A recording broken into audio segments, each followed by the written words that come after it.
el misterio del rapto de la iglesia. Y el rapto de la iglesia, así como la iglesia, se le llama un misterio, como lo vamos a ver a continuación, porque en el Antiguo Testamento no fue revelado. En el Antiguo Testamento, los profetas, el Espíritu Santo no les reveló la iglesia, ni que vendría un tiempo en la iglesia en la que un grupo de cristianos, que tal vez nosotros pertenezcamos a este grupo de cristianos, no íbamos a morir. Íbamos a ser de repente sacados del mundo, arrebatados súbitamente en lo que la Biblia le llama en primera de Tesalonicenses 4, 16 y 17, el arrebatamiento. Esta palabra arrebatamiento, en el griego es la palabra harpazo, que significa ser quitado de en medio súbitamente o con fuerza. Entonces Dios, el Espíritu Santo, ¿verdad?, ha revelado gradualmente. Desde Abraham sale de su casa y no sabía dónde iba. Más adelante, ¿dónde iba a ser? Se le hace la promesa y luego viene la promesa con Ismael. Dios le da las leyes, le da los reyes, y así mientras avanzamos en la Biblia, la revelación de Dios ha sido gradual. O sea, es de menos. La luz de la aurora, el camino del justo es como la aurora que va en aumento, viene más luz y más luz y más luz y más luz. Mientras más conocemos a Dios y más conocemos la Biblia, más amplio es el espectro de nuestra iluminación espiritual. Entonces, cuando llegó el momento del Nuevo Testamento, Dios escogió a Pablo, no a Pedro, ni a Juan, ni a Santiago, para revelarle a Pablo el misterio de la iglesia, que él explica en Efesios capítulo 3, y el misterio del arrebatamiento o del rapto de la iglesia. Y es un misterio, como lo vamos a ir desarrollando poco a poco, porque, repito, no estaba revelado, y cuando nos compenetramos e investigamos profundamente esta doctrina, nos lleva, ¿verdad?, a abrir un panorama impresionante de profecías, donde sabemos quiénes somos, que es un espíritu, la diferencia entre el espíritu y el alma, como lo vimos en el primer servicio, la diferencia entre el alma y el espíritu, lo que el espíritu y el alma hacen con el cuerpo, cómo el cuerpo tiene que someterse a el alma, cómo el alma tiene que someterse al espíritu para poder ser renovada en su mente. Cuando morimos, ¿quiénes nos vamos al cielo? ¿Qué le pasa al cuerpo cuando morimos? ¿Qué va a pasar con el cuerpo de los incrédulos? El alma y el espíritu de los incrédulos, ¿dónde se encuentra? ¿Qué diferencia hay entre el arrebatamiento y la segunda venida de Cristo? ¿O acaso son dos eventos similares o iguales? ¿O son dos eventos separados por 7 años? Entonces, todas estas preguntas las vamos a ir desarrollando y vamos a ir encontrando las respuestas en la bendita palabra de Dios. En la primera carta a los Corintios, capítulo 15, versículos 51 al 53, dice la Biblia estas palabras. Escribe el apóstol Pablo: he aquí os digo un misterio, no todos dormiremos, pero todos seremos transformados. Este es el misterio que no fue revelado en el Antiguo Testamento, y aquí comienza el misterio a dejar de ser misterio, porque ahora viene la revelación. ¿Cuál es el misterio? Que el Espíritu Santo le reveló a Pablo que vendría una generación de cristianos que no íbamos a morir. No todos dormiremos. La palabra dormir significa muerte, y como vimos anteriormente, la palabra muerte no significa cesar de existir o estar en la tumba inconscientes, como enseña una secta que se llama los Testigos de Jehová.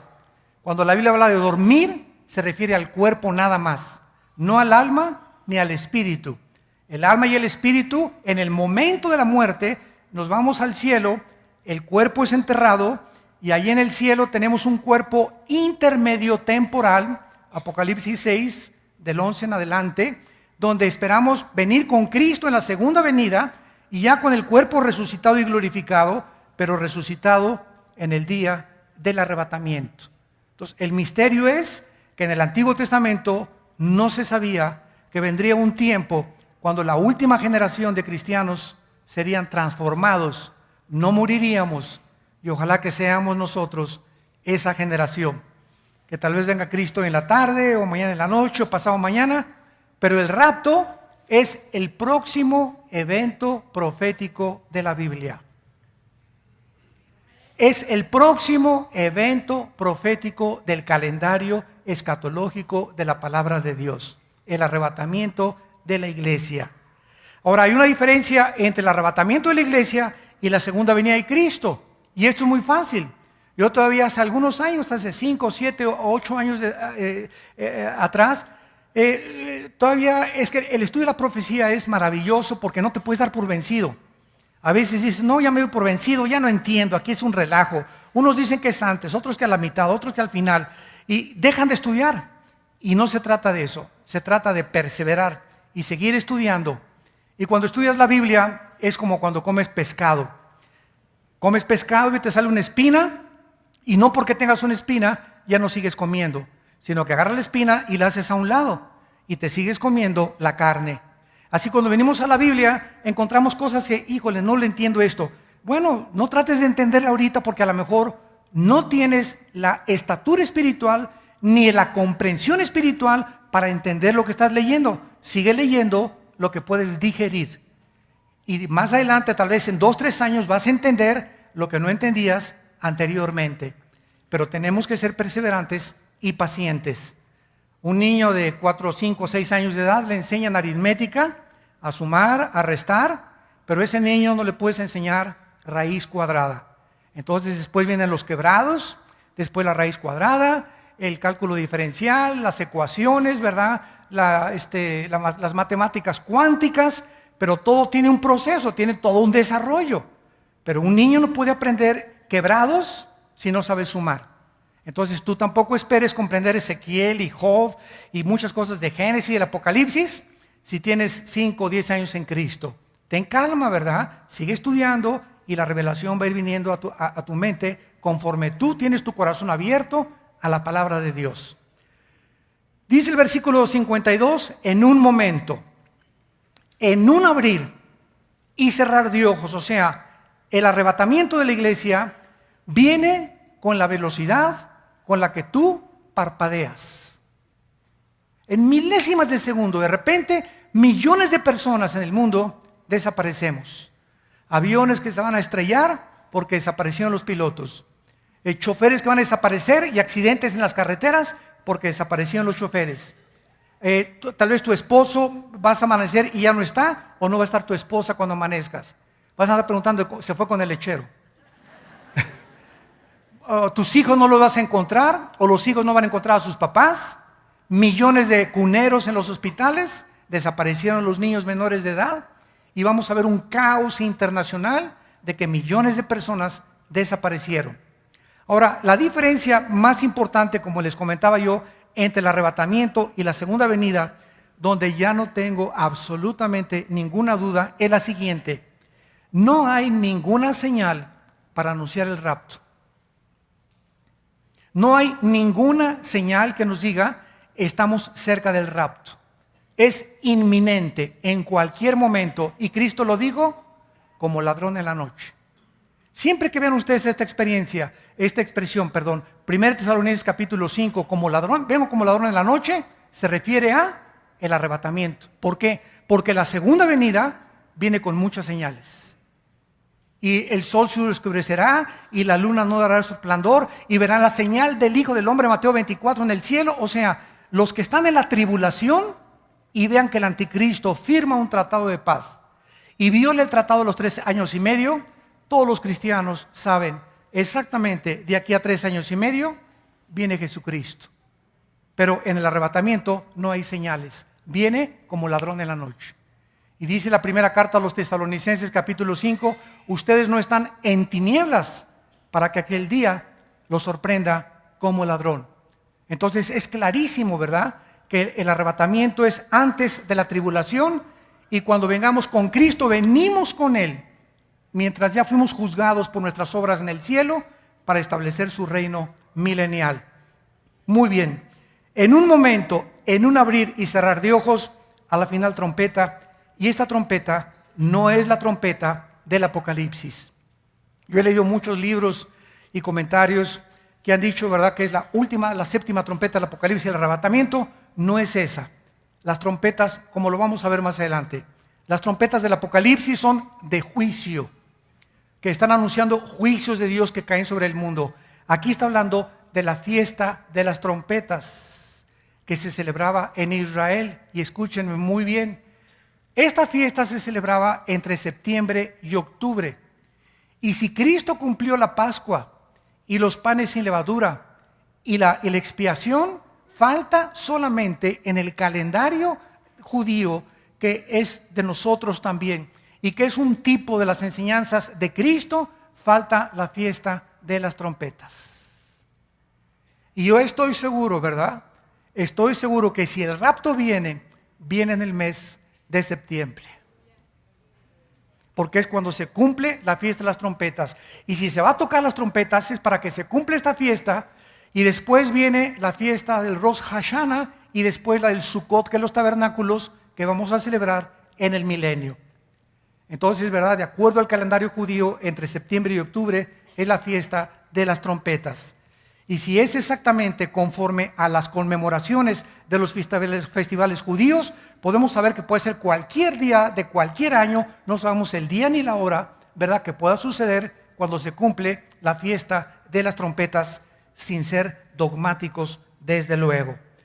Y los muertos serán resucitados incorruptibles y nosotros seremos transformados. O sea que en el arrebatamiento, hagan de cuenta que viene hoy a las 5 de la tarde el arrebatamiento.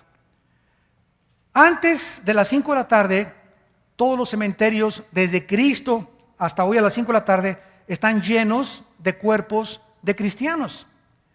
Todos estos cuerpos de los cristianos están en la tumba con su ADN, con su código genético hereditario, el ácido desoxirribonucleico, que es el ácido que compone cada una de nuestras células, que tienen toda nuestra información para reproducirnos. O sea, en cada célula de nuestro cuerpo tenemos toda la información para reproducirnos. En los billones de células está tu color de ojos, el color de tu pelo, la estatura, los años, si tienes buenos genes, pasas a los 80, 85 años de edad, etcétera, etcétera. Toda la información está en cada célula y esto se llama el software de Dios. Dios puso una información codificada en cada célula. Y estos señores ateos, ¿verdad? La materia, discúlpame señor ateo, pero la materia no produce información. Y cuando estamos hablando de información, estamos hablando de inteligencia. Y la materia no es inteligente. Y cuando estamos hablando de inteligencia, estamos hablando de pensamientos. Y los pensamientos no los produce tampoco la materia, Mr. Ateo. Así que cuando nosotros profundizamos en esto, nos damos cuenta la gravísima debilidad del ateísmo, que está basado en el materialismo, en la dialéctica materialista marxista también, donde se basa en el ateísmo, en la teoría de la evolución. Y cuando le preguntamos a un ateo, bueno, si todo viene de la materia y aparecimos de repente, ¿verdad? ¿De dónde salió la información que traemos en las células? Si yo voy por ahí en la calle y me encuentro un CD, pues el CD pesa 3, 4 onzas y no tiene nada y no vale más que 3, 4 pesos. Pero si lo meto en una computadora, me encuentro que hay información. ¿Quién puede concluir esa información la hizo el viento? ¿Quién puede concluir esa información codificada puede ser el resultado de un accidente? Y así nosotros nos damos cuenta que cuando los 23 cromosomas de mi mamá se juntaron con los 23 cromosomas de mi papá, se hizo un cigote, se fertilizó el esperma de mi papá, fertilizó el huevo de mi mamá, y de repente ahí en el vientre de mi mamá, cuando se forma una célula de 46 cromosomas, se junta el cigote de las 23 de mi papá y de las 3 de mi mamá, y ¿quién comienza a decirle, tú vas a ser corazoncito a las 3 semanas? Tú vas a bombear la sangre a las 3 semanas y media. Tú vas a hacer páncreas, tu hígado, tu sistema nervioso, tu estómago, y el estómago tiene que tener una cosa para que no se enrolle y para que sea digerido y para que todo el sistema, la sangre circule y para que lleve la sangre toda la información al cerebro, para que el cerebro, complicadísimo que es con las neuronas, tenga. ¿Quién hizo toda esta información ¿Y quién dictó la información en el vientre de mi madre? Mister Ateo. Tal vez Chita, tu abuelita.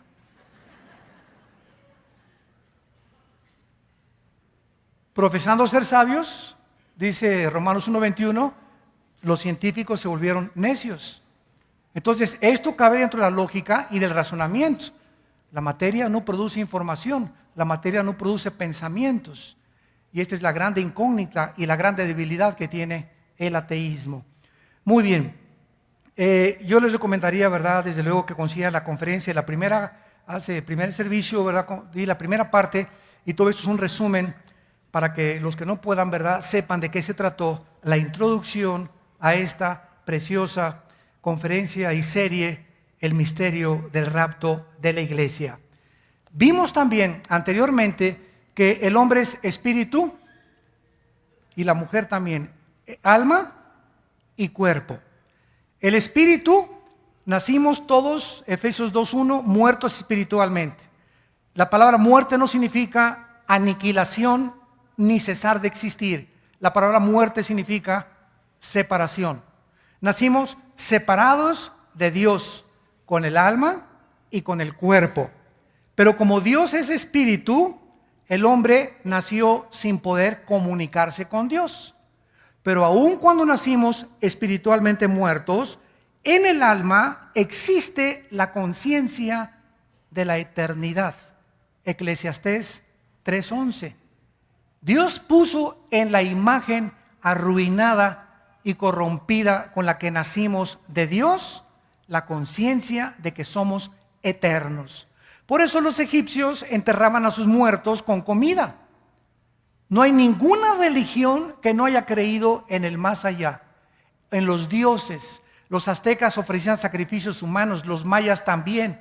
Siempre hay una conciencia del ser humano de que hay algo que trasciende a nosotros, porque somos seres espirituales, aunque estemos separados de Dios.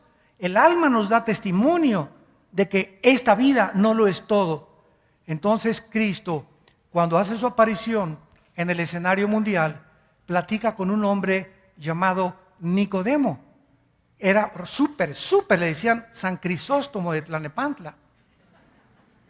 Y este Nicodemo, una persona religiosísima, persinado, bautizado y remojado, le dice: Cristo, mira, Nicodemo, ya no me digas nada de que vengo de Dios, tienes que nacer de nuevo.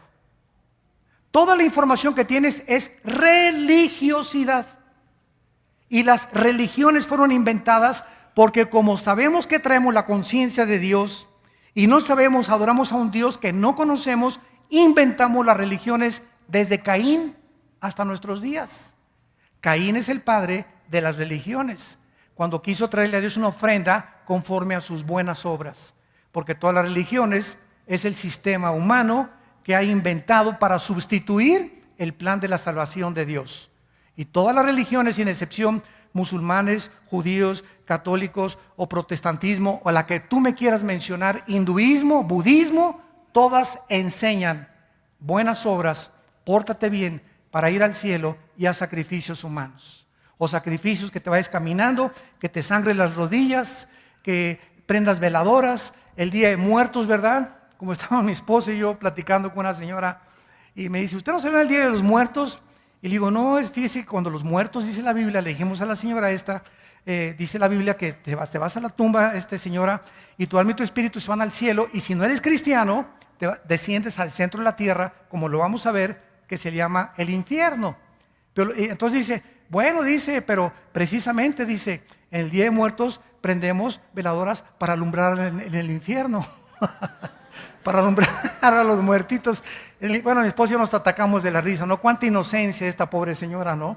Pues para eso mero, dice: patroncito, para alumbrarles en el infierno, para que tengan luz.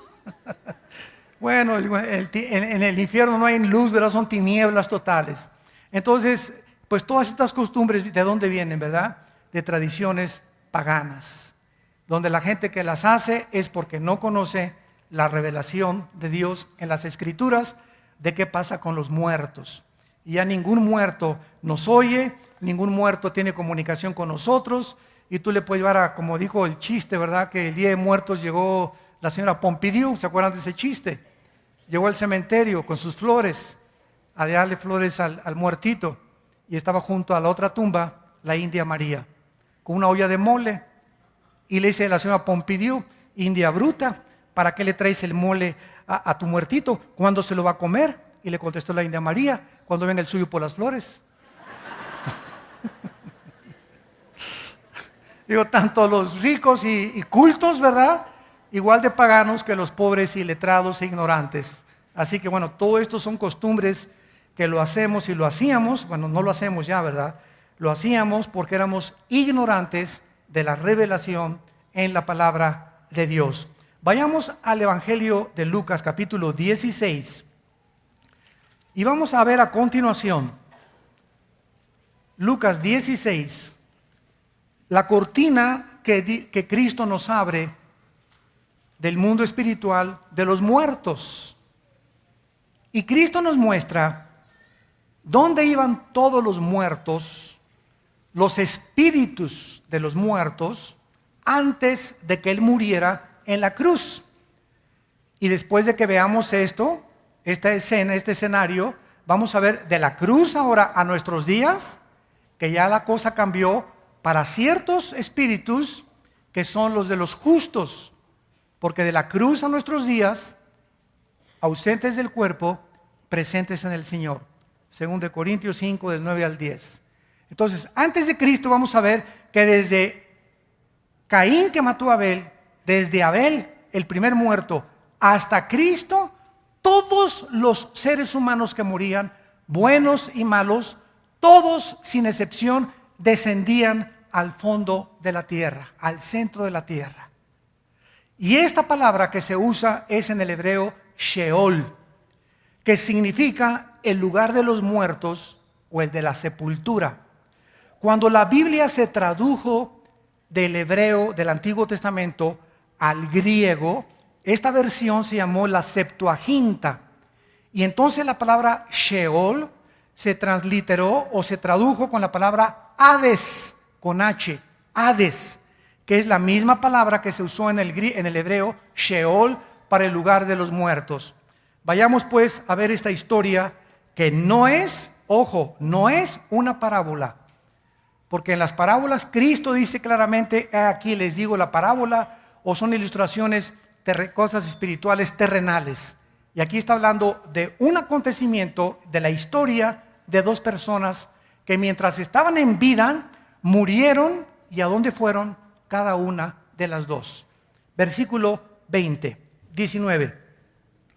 Había un hombre rico que se llamaba, un rico que se vestía de púrpura y de lino fino, y hacía banquete con esplendidez. Aquí está el otro. Había también un mendigo llamado Lázaro, que estaba echado a las puertas de aquel, lleno de llagas, y ansiaba a saciarse de las migajas que caían de la mesa del rico, y aún los perros venían y le lamían las llagas. Aconteció que murió el mendigo y fue llevado por los ángeles. O sea, cuando morimos, esto no ha cambiado, todos nosotros somos escoltados al cielo a la hora de la muerte por los ángeles de Dios. ¿Por qué? Porque la Biblia dice que hay 3 cielos. El cielo atmosférico, 2 Corintios capítulo 12, del 1 al 5. El cielo atmosférico, el cielo cósmico, que es el del universo, y el tercer cielo, donde se encuentran los cuarteles generales de Dios. Entonces, cuando un espíritu muere, tiene que atravesar el primer cielo, que está bajo el dominio de Satanás. Efesios 2, del 1 al 3, se le llama el príncipe de la potestad del aire. Y esa palabra aire, aer en el griego es atmósfera. O sea que Satanás opera de la atmósfera hacia abajo contra nosotros, controlando Satanás todas las ondas y las transmisiones, telecomunicaciones que hay entre nosotros, de radio, de televisión. Todos los medios masivos de comunicación están controlados en el aire por espíritus malos. Satanás también, vamos a ver, tiene una de sus guaridas en el sol. Satanás tiene una de sus guaridas en el sol, y los ángeles habitan en diferentes planetas. No hay marcianos, ni jupiterianos, ni venusinos. Los únicos extraterrestres que la Biblia menciona son los ángeles caídos y los ángeles al servicio de Dios. No hay más. Y los demonios, desde luego, que no son ángeles, que son seres que no tienen cuerpos, ¿verdad? Y que están buscando un cuerpo humano o un animal para poder manifestarse. Son espíritus que fueron condenados en el mundo preadámico y que sobrevivieron, y su juicio fue vivir sin cuerpos, y están maldecidos hasta el día del juicio final para poder descansar solo en los cuerpos humanos. Estos son los demonios. Pero no hay tal cosa, ¿verdad?, como extraterrestres y los platillos voladores. ¿Qué es un ovni? Un ovni es un objeto volador no identificado para la gente del mundo. Para nosotros es OVI, objeto volador identificado. Porque nosotros no negamos. ¿Quién puede negar que se han filmado cosas? No sé si vieron últimamente lo que entró en el Popocatépetl, que sacó este periodista López Dóriga, que lo filmó una cámara de Televisa. No es un montaje ni mucho menos. Entró como un cilindro brilloso al mero cono del Popocatépetl, como si viniera del cielo, parecía una nave espacial. Y a los 3 o 4 días sacaron ese mismo cilindro, transparente como un espejo. O sea, no era un meteoro, no era una bola de fuego, era una cosa perfectamente bien diseñada, transparente. La retrataron en otra parte de Estados Unidos. O sea, ¿qué cosas son estos fenómenos paranormales que trascienden la investigación científica? Le preguntaron a astrónomos, a astrólogos, y pues, ¿qué pueden decir ellos, verdad? Pues quién sabe, será melón, será sandía, y por aquí, por allá, y pues puede ser esto, no puede ser esto, un meteoro no puede ser porque no es así, bla, bla, bla. Son puras especulaciones, pero la Biblia nos revela que Satanás puede materializar la energía. Éxodo capítulo 7. Cuando los brujos quisieron imitar el poder de Dios con Moisés, llevó Moisés con el faraón, y agarró Moisés la vara y se la tira al faraón, y se convierte la vara de Moisés, la madera, algo inanimado molecularmente, se convierte en una serpiente. Y los brujos, Éxodo 7, del faraón, imitan y avientan sus varas y se convierten en serpientes también. ¿Esto de qué nos habla? De que Satanás puede materializar la energía. ¿Qué cosa es eso que entró en Popocatépetl? Es un fenómeno óptico producido por Satanás para poder alterar la energía, simplemente. Es un fenómeno óptico de la materialización de la energía para engañar a los seres humanos, que cuando venga el arrebatamiento y desaparezcamos, la gente diga, se los llevaron los ovnis. Ya saben quién hace así, ¿verdad? Entonces, todo está preparado, ¿verdad? Todo está preparado para poder explicar este próximo evento profético del calendario de Dios.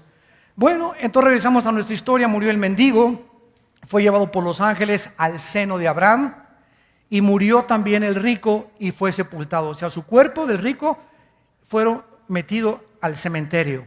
Versículo 23.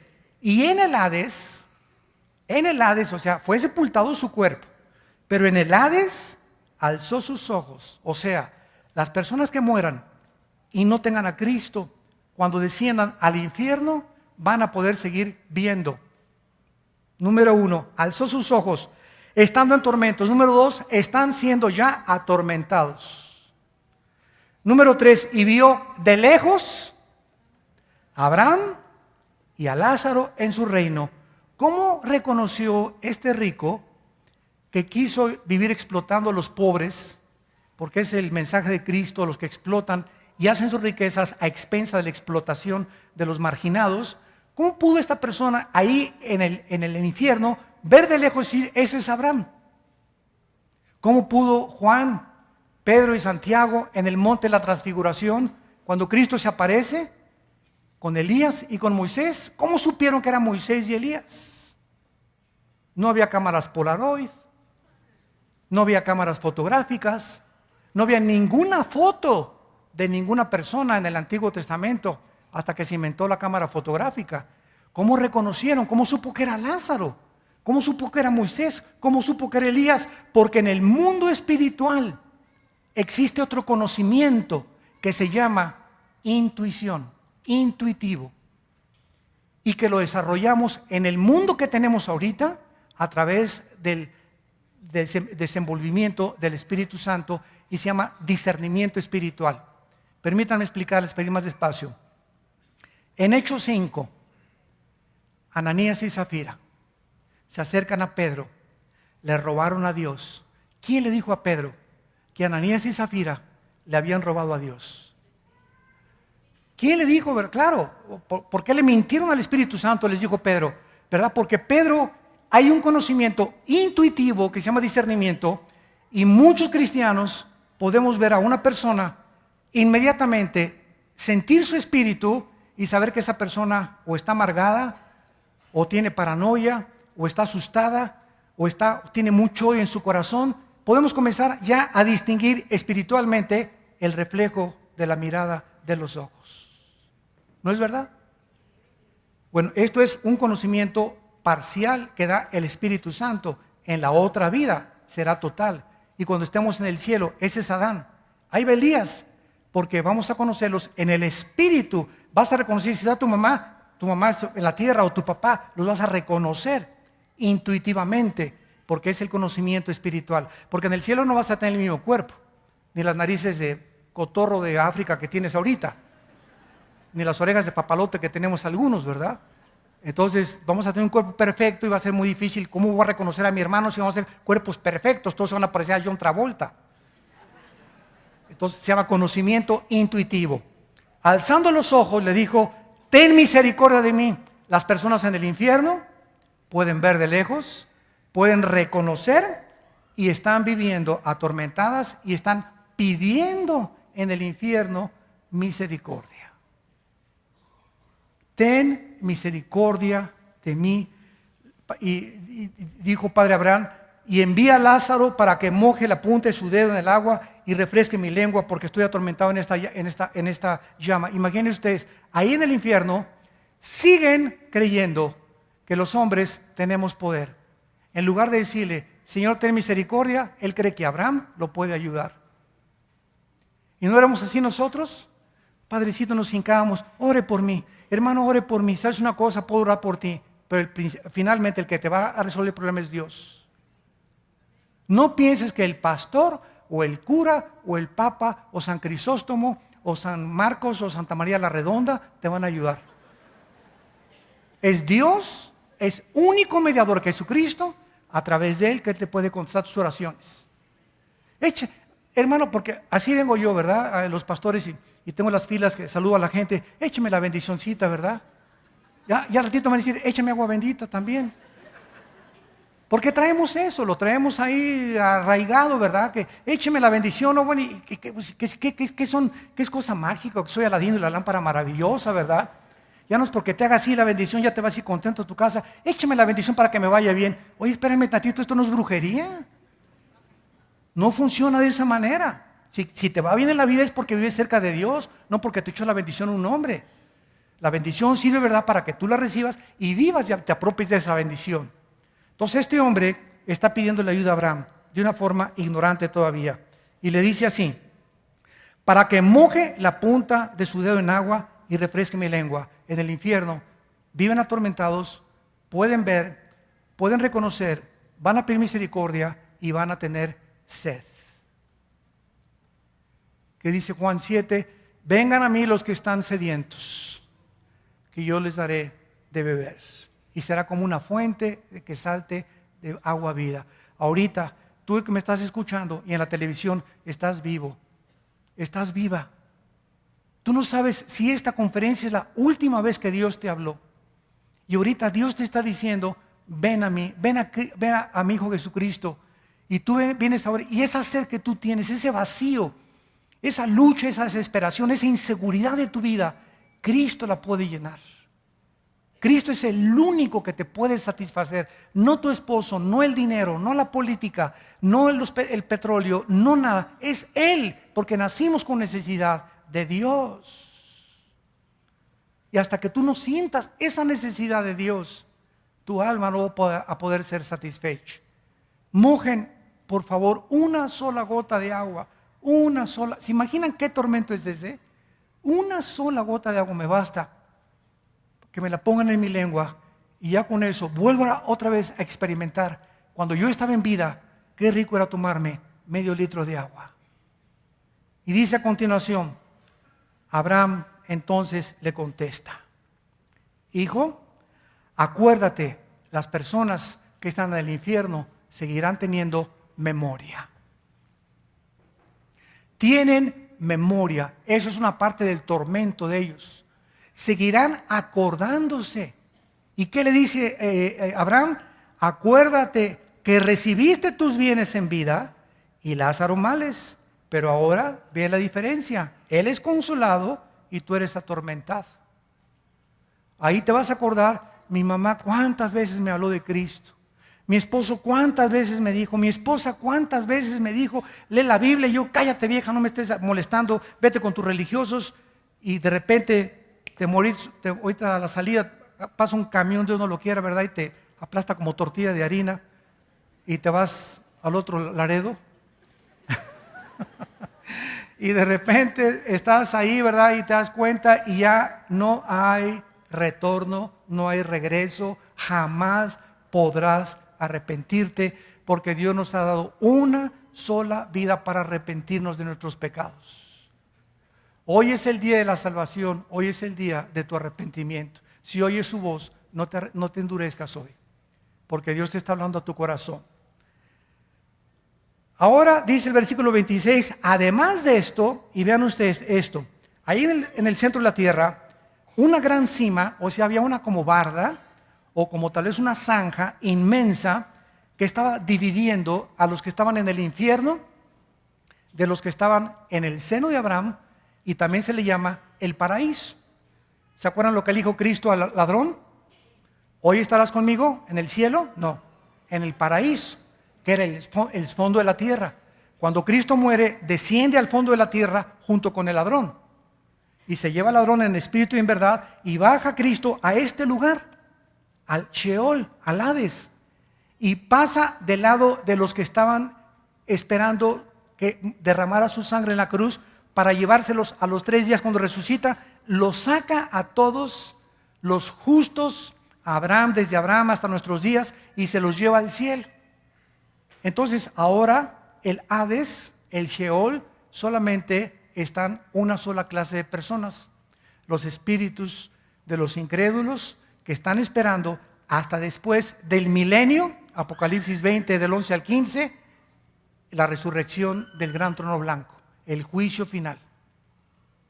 Entonces, Cristo cuando resucita baja al Sheol, Hechos capítulo 2, Efesios capítulo 4, descendiendo se llevó cautivos a la cautividad, a todos los que habían muerto antes que Él en la cruz, y ahora de la cruz a nuestros días, morimos y nos vamos espíritu y alma al cielo.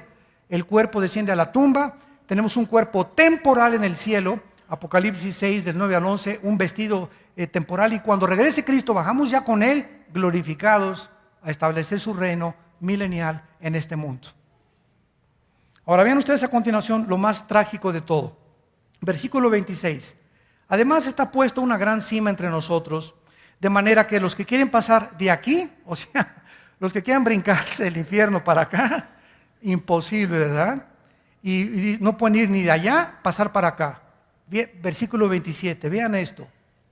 Entonces le dijo el que estaba en el infierno: te ruego, pues, Padre, que le envíes a la casa de mi padre, porque tengo 5 hermanos allá arriba en la colonia Cuauhtémoc, para que les testifique. Envíales a alguien a fin de que no vengan también a este lugar de tormento.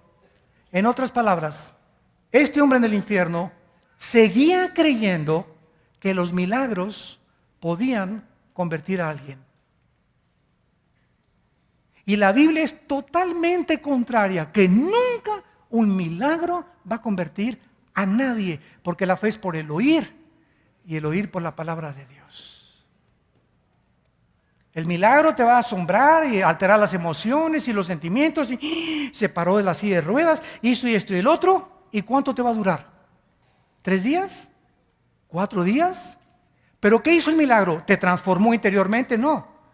Afectó tus emociones temporalmente, pero lo único que puede transformar y hacerte nacer de nuevo, 1 Pedro 1:23, es la semilla incorruptible de la palabra de Dios.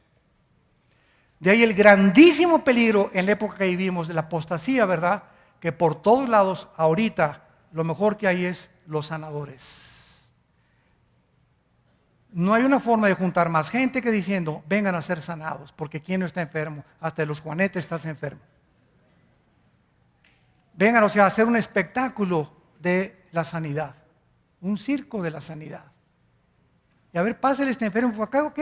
Y entonces la gente que está viendo ahí se acostumbra a estar viendo a sus emociones, alimentando la carne, los milagros. Jesús dijo, bienaventurados los que no vieron ni creyeron.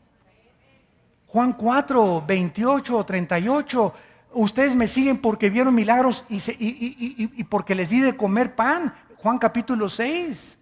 Cristo se comenzó a hartar de la gente que lo seguía por los milagros.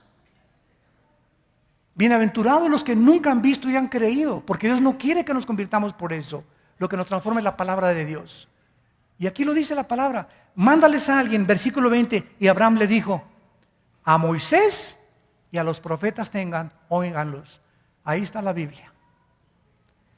Él entonces dijo, no, padre Abraham, pero si alguno fuere de entre los muertos, se arrepentirán. Si alguien llega a la casa de mi abuelita y le jala sus patitas a mi abuelita, o alguien se le aparece a mis hermanos, estoy seguro que se van a convertir. Si un ángel les dice, aquí estoy yo, soy el ángel de Dios, se van a convertir. Te lo apuesto, Abraham, mándales a alguien. No, dice Abraham, no es la manera de Dios. La manera de Dios es escuchando la palabra de Dios. Abraham le dijo, si no oyen a Moisés y a los profetas, tampoco se persuadirán, aunque alguno se levante de los muertos.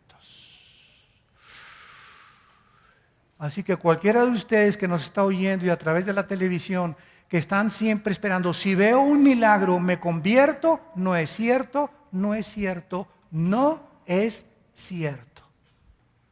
El día que Cristo hizo el milagro más grande de todos, la resurrección de Lázaro, Juan capítulo 11, ese día planearon matarlo. Los judíos en el desierto vieron milagro tras milagro, tras milagro, tras milagro, tras milagro.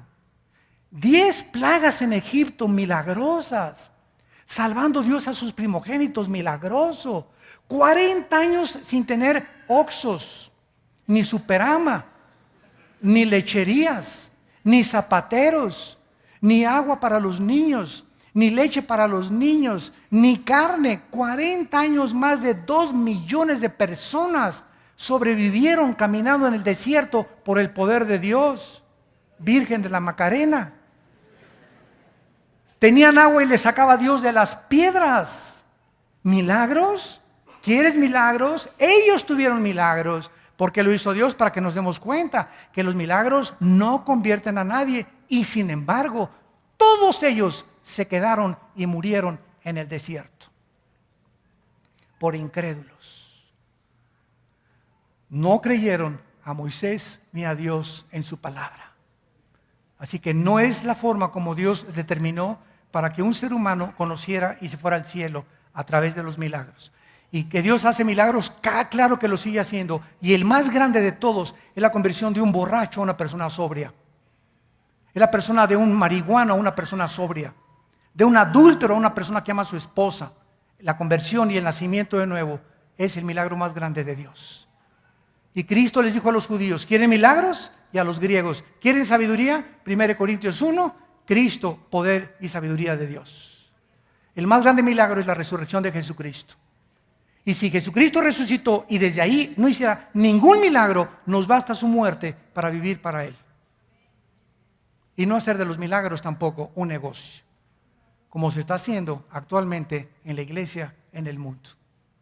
Es la apostasía a que la iglesia ha llegado. Muy bien, regresamos a nuestro pasaje y encontramos ahora, dice la Biblia entonces claramente, ¿verdad? Que los no creyentes, si tú te mueres hoy en la noche, Sin Cristo, tu cuerpo va a la tumba, ya sea que lo cremen o que no lo cremen. De todas maneras, se lo comen los gusanos.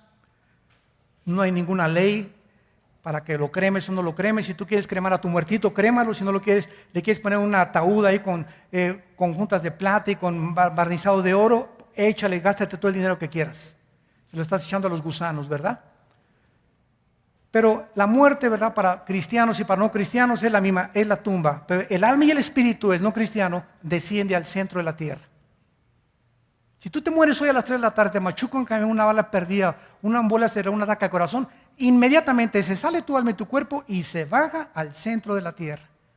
Ahí va a estar esperando en tormento el día del juicio, donde Dios te va a sacar del reclusorio norte y te va a mandar a la penitenciaría federal, que es el lago de fuego. El lago de fuego no existe, va a ser creado para Satanás y sus ángeles y los que le sigan también. Si un cristiano muere ahorita, su cuerpo es enterrado, mi alma y mi espíritu se van inmediatamente a la presencia de Dios. Allá van a pasar 7 años de tribulación. Allá Dios nos va a juzgar y evaluar, según de Corintios 5:10, según lo que estamos en el cuerpo, para recibir recompensas. La salvación no se puede perder. Nos va a juzgar de acuerdo a las obras que hicimos para bajar con Él en la batalla del Armagedón, terminar con la tercera guerra mundial y establecer su reino milenial. Ahí los muertos del Antiguo Testamento van a resucitar, porque el rapto es para los cristianos de Pentecostés hasta que venga el Señor. Dice en primera de Tesalonicenses 4:16, los muertos en Cristo. En el Antiguo Testamento no estaban en Cristo, ahí está la clave. ¿Cuándo comenzamos a pasar y a hacer forma de en Cristo? 1 Corintios 12:13, por el bautismo del Espíritu Santo. El bautismo del Espíritu Santo no es una experiencia subsecuente a la salvación. El bautismo del Espíritu Santo es la operación a través de la cual el Espíritu Santo nos funde, nos amalgama en el cuerpo de Cristo. Y en el momento que el Espíritu Santo nos amalgama y nos coloca en el cuerpo de Cristo, somos parte de su cuerpo y de sus huesos, la iglesia. Entonces, el bautismo del Espíritu Santo, ¿verdad?, es la operación, el momento de la conversión. Tú eres nacido nuevo, eres regenerado, eres sellado y eres bautizado con el Espíritu Santo. Porque yo he ido a muchos lugares donde se dice, pasen aquí a los cristianos que reciban el bautismo del Espíritu Santo. Oye, espérame tantito, tú me estás diciendo, te respeto pastor, pero tú estás diciendo que hay 2 clases de cristianos. Y estás dividiendo la cristiandad entre los que tienen el bautismo del Espíritu Santo y entre los que les falta algo. Entonces no puede haber 2 clases de cristianos, porque dice la Biblia en Colosenses que estamos completos en Él. Cuando recibí a Jesús, recibí a mi Jesús con todo lo que Dios me quería dar. Todo lo que pertenece a la vida de la piedad, según de Pedro 1, me fue dado por su divino poder. Con mi Jesús recibo todo lo que el paquete completo. No hay nada que me falte más que crecer en santidad. Después puedo ser lleno del Espíritu Santo muchas veces, pero el bautismo del Espíritu Santo es en el momento de la conversión. Y se han usado pasajes de Hechos, porque en el libro de los Hechos no había este conocimiento y los apóstoles tenían que tener evidencias para que puedan saber si tenían o no tenían a Cristo o el bautismo de Juan. Y se usa eso como un patrón para decir que se usa para toda la iglesia. Y nunca, escuchen esto, nunca en el Nuevo Testamento se nos manda ser bautizados con el Espíritu Santo. No hay un solo versículo, se nos manda a ser llenos del Espíritu Santo. Efesios 4:18. Si los apóstoles quisieran que nos falta algo, no nos dirían, bautícense en el Espíritu Santo, pero lo recibimos en el momento de la conversión. 1 Corintios 12:13, Romanos 6, del 1 al 4. ¿Cuánta ignorancia hay de la palabra de Dios? Muy bien. Ahora vamos a ver los creyentes del Antiguo Testamento en Daniel 12. Daniel 12. ¿Por qué van a resucitar ellos? ¿O de dónde sacamos que cuando venga el rapto, los que murieron antes de Cristo, aunque están en el cielo, desde luego Dios se los llevó, sus cuerpos no van a resucitar hasta después? Y vamos a verlo aquí en capítulo 12 del libro de Daniel, versículos del 1 al 3.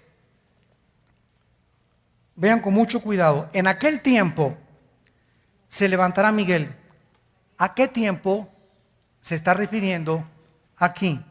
Es la palabra et en el hebreo, que significa los últimos tiempos. Se levantará Miguel en aquel tiempo, el gran príncipe que está de los partes de los hijos de su pueblo, y será tiempo de angustia, cual nunca lo hubo desde que hubo gente hasta entonces. Si tú lees Mateo 24, encontrarás que se refiere al tiempo de la gran tribulación, ¿correcto? Jesús dijo, y habrá tribulación como nunca la había habido en el mundo. Siempre ha habido problemas, pero aquí se refiere a un tiempo específico como nunca, ni en las Torres Gemelas, ni con el huracán Sandy, nunca el mundo ha conocido lo que se viene sobre el mundo en la gran tribulación.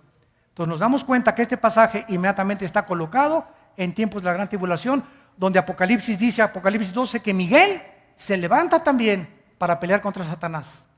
Y no prevalecieron, y Satanás fue arrojado a la tierra. Muy bien, seguimos leyendo. Pero en aquel tiempo, o sea, en el tiempo de la gran tribulación, será libertado tu pueblo. Y el ángel le está revelando a Daniel que su pueblo es los judíos. Y la santa ciudad no es Tepoztlán, ni Tasco, ni Cuernavaca, es la ciudad de Jerusalén. Para que podamos entender, cuando él habla de la grande ciudad, es siempre Jerusalén. Tu pueblo es siempre el pueblo de Israel. Será libertado tu pueblo, todos los que se hayan inscritos en el libro, y muchos de los que duermen, ahí está, en el polvo de la tierra, muchos, no todos, serán despertados, unos para vida eterna y otros para vergüenza y confusión perpetua. Vemos pues aquí que la resurrección de los santos del Antiguo Testamento seguirá a ese tiempo de angustia, la gran tribulación. Y en el versículo 3 ya entramos luego al reino mesiánico. Los entendidos resplandecerán como el resplandor del firmamento, y los que enseñan la justicia a la multitud como las estrellas a perpetua eternidad. Inmediatamente se brinca de la resurrección de los santos del Antiguo Testamento después de la gran tribulación al establecimiento del reino de Dios milenial. Esta secuencia coloca lógicamente la resurrección de los santos del Antiguo Testamento después de la grande tribulación. Ahora, hay mucha gente que dice, para terminar, bueno, es que nunca ha habido raptos. ¿De dónde sacaron ese chorizo del rapto? Bueno, lee un poco más la Biblia. En el libro del Génesis, capítulo 5, el primer rapto fue de Enoc. Y a él se le menciona en Hebreos capítulo 11 también. Y dice la Biblia que Enoc caminó con Dios y fue trasladado. Dice Hebreos 11, creo que es el 4 y el 5, Hebreos 11. Y fue trasladado para no ver muerte. Fue sacado del mundo sin morir, porque tuvo testimonio de que agradó a Dios. Entonces, en el Antiguo Testamento vamos a ver que hubo dos raptos. El de Enoc, una persona que fue arrebatada sin morir, y Elías. Elías, Segunda de Reyes capítulo 2, vivo, vino una carroza y ¡brum!, se lo llevó al cielo sin morir. Muchos creen que Moisés también fue al cielo sin morir, pero la Biblia es clara en que Dios enterró el cuerpo de Moisés. Entonces no podemos asegurar, ¿verdad?, que Moisés se puede considerar dentro de las personas que resucitaron o fueron arrebatadas en el tercer cielo. Y finalmente vemos en el Nuevo Testamento a dos apóstoles que fueron sacados de sus cuerpos, aunque ellos regresaron otra vez a sus cuerpos y siguieron viviendo. El apóstol Pablo, Segunda de Corintios capítulo 2, dice el apóstol Pablo que de repente fue sacado de su cuerpo y fue llevado al tercer cielo. ¿Cómo sabemos que su cuerpo no fue llevado? Porque la carne y la sangre no pueden heredar el reino de Dios. En este cuerpo es imposible que Dios nos lleve ahorita con este cuerpo a otras características atómicas, espaciales, electromagnéticas, etcétera, nucleares, que forman parte de las 4 dimensiones donde vivimos. Entonces, si vamos a pasar a la otra vida, necesitamos un cuerpo que se adapte a las condiciones del mundo espiritual donde habitan los ángeles con el Señor Jesucristo. Entonces, Pablo es sacado de su cuerpo en espíritu. Se separa como el cordón umbilical. Aquí se queda el cuerpo de Pablo y su espíritu va al cielo. Y en el espíritu, porque es espíritu Dios y en el espíritu recibimos la comunicación con Dios, Dios le dice a Pablo una información que Pablo cuando baja al cuerpo no es capaz de compartirla con nadie. Y dice en 2 Corintios, vi cosas y oí cosas que no tengo palabras para poder describirlas. Les voy a dar un ejemplo. Una persona que nace ciega, ¿de qué manera le puedes decir? Si me pregunta el ciego, hermano Armando, ¿de qué color es el algodón? Como el algodón, el color blanco, es como el algodón, el color blanco. Es que él nunca ha visto el algodón, ni el color blanco. No hay palabras para enseñarle a un ciego cómo es el color blanco. Como las nubes y un poquito mezclado con un poco de polvo, las nubes o el cielo, qué color es azul, pero ¿qué palabras uso para decirle esto es así o esto es así? No puede porque no hay un punto de referencia en el cual pueda él entender lo que le estoy diciendo. Así Cristo les dijo a los discípulos, tengo muchas cosas que decirles, pero no las pueden llevar todavía porque les falta entendimiento. ¿Quién fue el otro apóstol? El apóstol Juan. Apocalipsis 4. Fue sacado de su espíritu, fue al cielo y aquí está Juan hace 2000 años. Juan en el cielo ve lo que va a pasar 2000 años después. Todo Apocalipsis ya lo vio Juan. Todo Apocalipsis ya pasó. No ha pasado y va a pasar. ¿Ya se te fundieron los fusibles? Juan vio algo que ya pasó. Vio el anticristo, vio todo, o sea, ya lo vio Juan. Aún no ha pasado en el tiempo presente que vivimos, no es verdad, y está por suceder. ¿A qué conclusión llegamos? Que el tiempo no existe. Es relativo, como dijo Alberto Einstein. E igual a cm al cuadrado. La relatividad del tiempo. En otras palabras, Dios es un Dios multidimensional. Y lo que para nosotros es el pasado o el presente, para Dios no existe. Dios es el que es, el que era y el que será. El Dios del presente. Pero en las próximas clases tendrás más fusibles que se te fundan. Gracias por tu palabra, Señor, en esta tarde. Gracias por tu maravillosa palabra que tú nos das, profundidad del conocimiento y la sabiduría de Dios.